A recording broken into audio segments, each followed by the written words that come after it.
Wow. That was an experience and a half, to say the absolute least. We are sitting down post the drafting of Dillon Gabriel, the quarterback from Oregon, here at the office, talking all things Cleveland sports. I'm your host, Noah, yet again, here with Matt. You could join us at the office too. Call us, text us, 216-260-3433, or, follow us as well at the office, CLE, on Instagram, TikTok, X, Facebook, you name it, we're on it. Subscribe on YouTube, help us grow the brand an absolute ton. Matt, I need you to give me some knee-jerk reactions so I can send out some reminders that we're live real quick. I'm in shock. I'm frozen. I don't even know what to say. I'm stuttering over my words. I wanted us to go quarterback there. We're skipping over the earlier pick for now. I wanted us to go quarterback. I just can't believe we took Dillon Gabriel. I think there's at least two better backs left on the board. Obviously, Andrew Berry and Kevin like something there.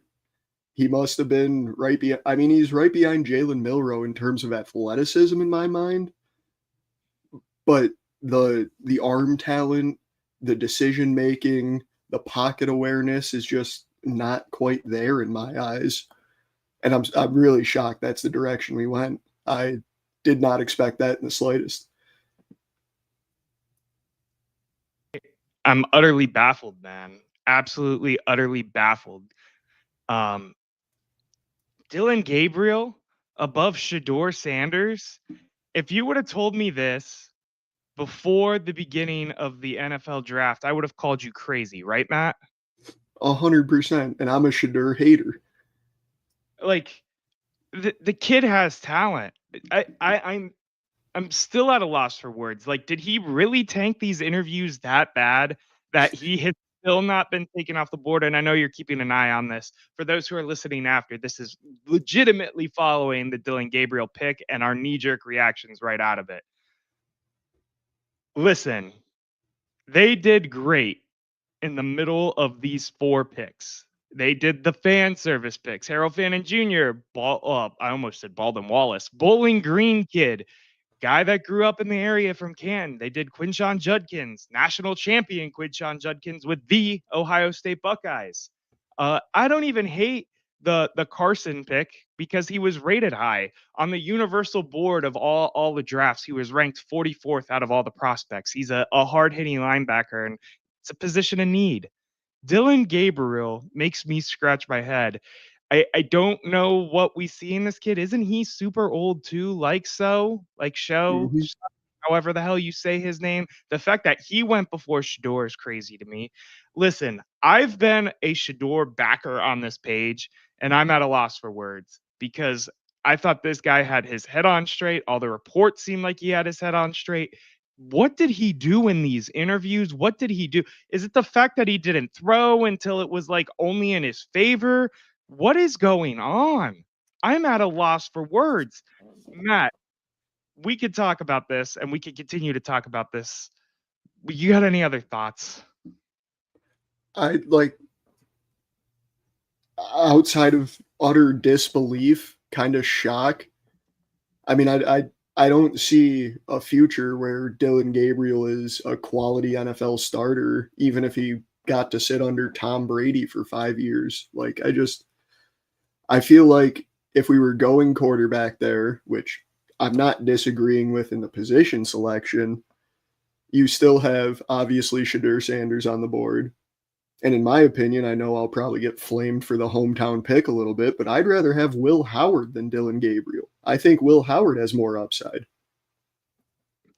I mean, man, we talked earlier this week when our mock draft went live, and I was off of Will Howard. I'd rather have Will Howard than Dillon Gabriel, and maybe I'm wrong, and maybe Dillon Gabriel lights it up for us, and they see something and found something in a guy that I just did not see.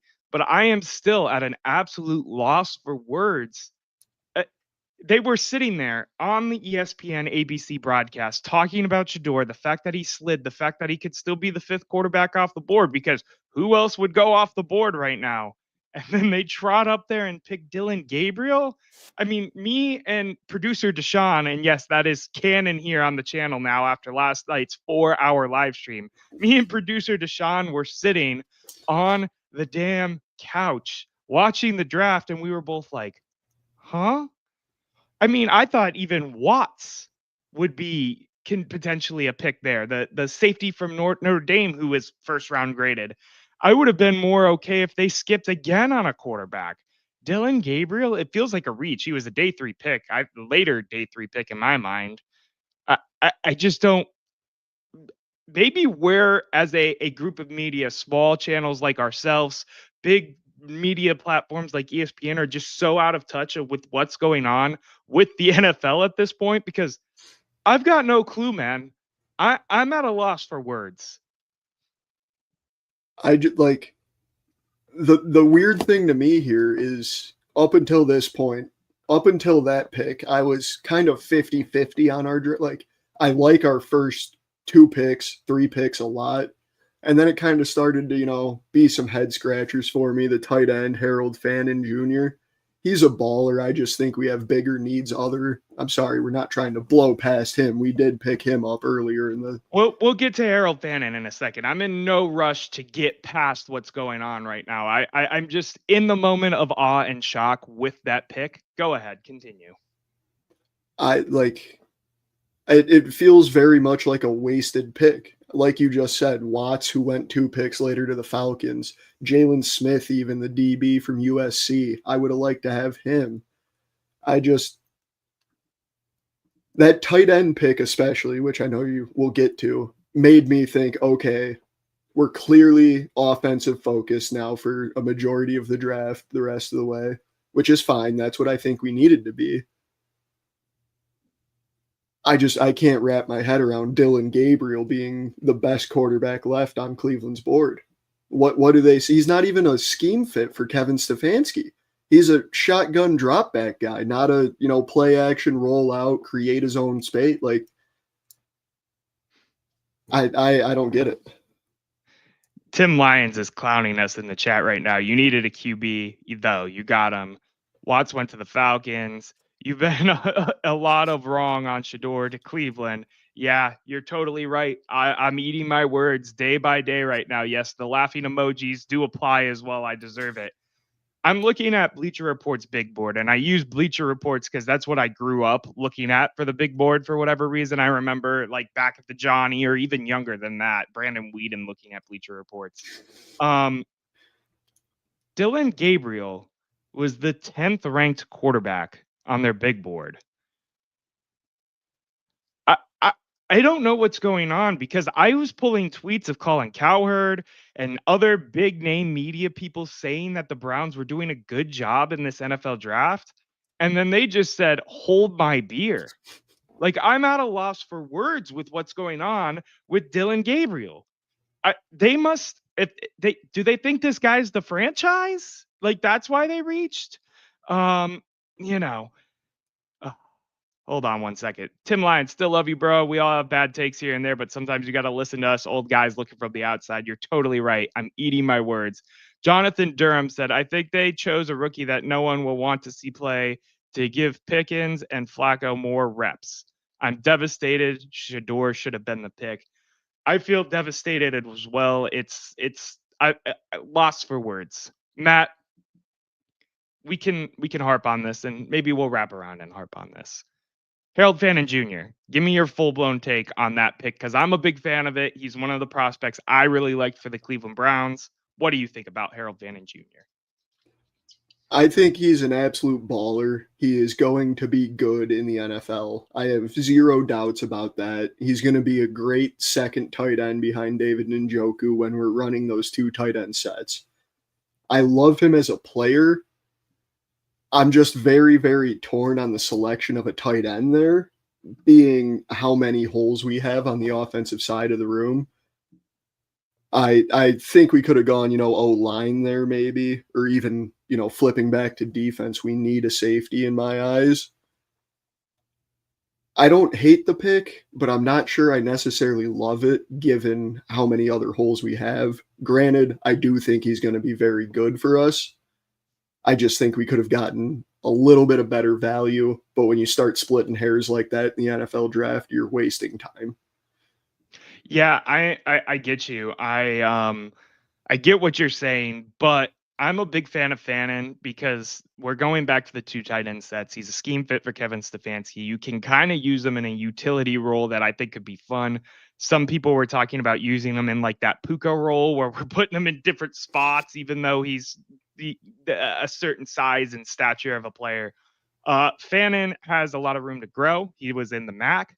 But as a backup behind David Njoku and in these two tight end sets with the Cleveland Browns, with the 12 personnel that they're going to be doing a lot of again this year, I thought he was a perfect fit. And I like him better than, say, like a Gunnar Helm that was also a scheme fit and a mock to us later on. And maybe that's my bias because I like, Bowling Green and the Ohio roots there that are a part of that. Harold Fannin, though, I thought I give it a grade. Give Harold Fannin a grade. I'm gonna have to give that a hard C. I can't get over the other positional needs, but like I said, I'll give him a C plus because he is a baller, but we could have gone elsewhere, I think. Yeah, I'll give it an A. I'm really high on this pick. I liked the idea of them going with, one of their top 100 picks going towards a tight end, and they saw their guy and picked him. Harold Fannin did take a top 30 visit with the team. So did Dillon Gabriel, I'm pretty sure. Let me pull that up real quick because now I'm curious. I know they went out to Oregon though, so that was part of it. And in terms of Dillon Gabriel, he did not take a top 30 visit with the team, but they did go visit him in Oregon. Fannin is a great pick. Having him and Njoku out there at the same time can be a great pass catching duo. Yes, I wholeheartedly agree with that take, John.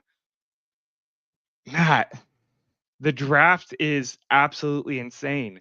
I had one of our buddies, one of our good friends, Ryan Johnson, give me a call and say it's got to be Shedeur at this point, and he's an Eagles fan for background, so he's a third party. Like it's got to be Shedeur at this point. Who else are they going to take? What else is going to happen? And a loss for words is still 100% where I'm at with this pick. A loss for words is where I'm at with this draft. Whether it be the trade at the beginning, whether it be Dillon Gabriel now, whether it be the fact that we ended up with Mason Graham at number 5. And I'm a Mason Graham fan overall. I think he's going to be a great player. I just don't think he was the best in terms of what the Browns need right now. Day 2 of the NFL draft has been absolutely freaking insane. I don't even know how to describe it. This is one of the wildest drafts I have ever sat through, and I'm not using hyperbole, and that's a shout out to the stream last night as well. I'm not using hyperbole when I say that. It's insane. It's just been absolutely insane. Matt, I kind of like you said, I'm so lost. I don't even know what we're supposed to be talking about right now. Like, how, I'm really curious to see. I got a notification right as we were sitting down to, give our show going that Andrew Berry and Kevin are giving a press conference right now. And I'm going to be very, very interested to see how they defend that pick because I know they're going to have to get up there and, say something that's going to give us a little bit of hope about this. I really wonder too. I'm not sure how many picks it was. I won't bother looking. I really think they were looking at Jalen Milroe, and then when the Seahawks sniped him, I think it kind of sent a panic through the draft room. That's my running theory. I have no reason, like no evidence to support this, but I kind of think they were like, "Oh, okay, cool. Milroe's going to fall to us here." And then he didn't, and they were like, "All right, we got to go now, Dillon Gabriel." Yeah, I think Gabriel was their quarterback number 2, and Seattle taking Milroe at 92 threw them for a loop. I was going to shout that out as well, so thank you for reminding me that. I think they were really high on Milroe. I think you saw that throughout, and they took their second best option in their mind, which is Dillon Gabriel, even though they could have probably played the board in their favor and got another prospect that they like. This is what they decided to do. And me, you, and the rest of Cleveland Browns Dog Pound Nation have to deal with this pick and figure out if it was worth it or figure out if it wasn't. I am still at a loss for words. I have been going on draft coverage for the last 48 hours, a 4-hour live stream yesterday, a double stream today with Matt to react to all of this. My throat hurts. I'm partially sick.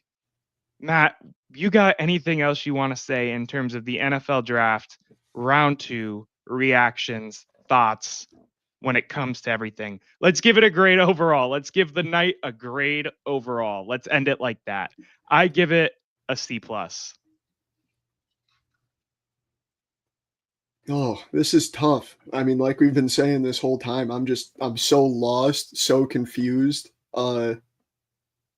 If I could ignore Dillon Gabriel, I'd probably be giving it close to a B plus. Obviously, we did pick Dillon Gabriel. I'm gonna have to go with a C minus, honestly. The only thing that I've been thinking about since I'm sitting here is when I look at Dillon Gabriel's tape from memory, what I remember seeing him play. And I know this is gonna sound weird. Hear me out. And what I remember from Ravens Joe Flacco, the passing style is rather similar in my mind. Obviously, Dillon Gabriel is a little bit more mobile than I think Flacco ever was.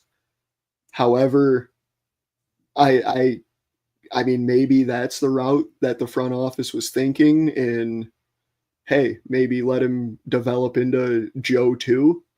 I I don't see it like I've said, but I'm just trying to come up with theories that, they might have run. And now, Yeah, oh, there we go. I believe round 3 is over and Shadur is not going to be picked. I'm gonna say yes. Round 3 is over. Shedeur Sanders stays on the board into day 3. A thought to be first round prospect falls harder than I think we've ever seen in our lifetimes. Tim, I know, is doing a victory lap in the chat, but even if you aren't high on Sanders, to think that he was going to fall this hard in the NFL draft is absolutely insane. It's crazy. That being said, I got to give it a grade. I give it like a C. It's a C plus for me, dog. I was fine with it. I could have took Carson on the chin, even though it didn't make sense to me. I love Judkins. I love Harold Fannin. We take Dillon Gabriel as a complete reach, and I don't know. I can't wait to see what the media reaction is to this pick. I can't wait to see what happens in day 3 of the NFL draft. We are going to shut it down here at the office. Stay tuned to Twitter for any extra updates. I think these are the biggest moves that are going to have the highest effect in terms of the Cleveland Browns moving forward, unless somehow they do some crazy shit tomorrow. But it's day 3. It's round 4 through 7.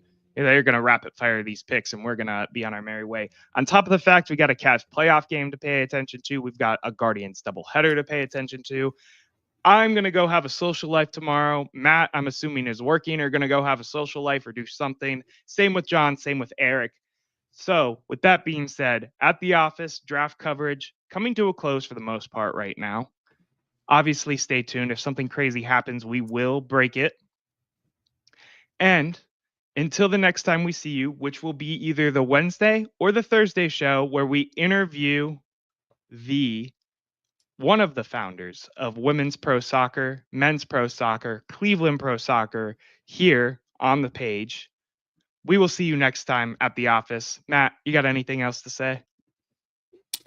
I hope that this, 20-minute live session ends up there with, the Bills fans mad at the Josh Allen pick and the Chiefs fans mad at the Patrick Mahomes pick. I really hope so. I do. I want to Yeah. be clowned like that, please. I will gladly wear the whole clown outfit if Dillon Gabriel is the franchise quarterback pick here. I just don't know. I have no idea anymore, and it just remains to be seen. Matt, it's been a pleasure. Thank you for joining in on these knee-jerk and instant reactions to the Browns picks in the 2025 NFL Draft. We will see you Wednesday or Thursday, depending on the Cleveland Cavaliers game, with that interview for one of the founders of Cleveland Women's Pro Soccer that we announced yesterday on the live stream. Make sure you go check those videos out if you haven't already. And until next time, Cleveland, stay up, stay blessed, and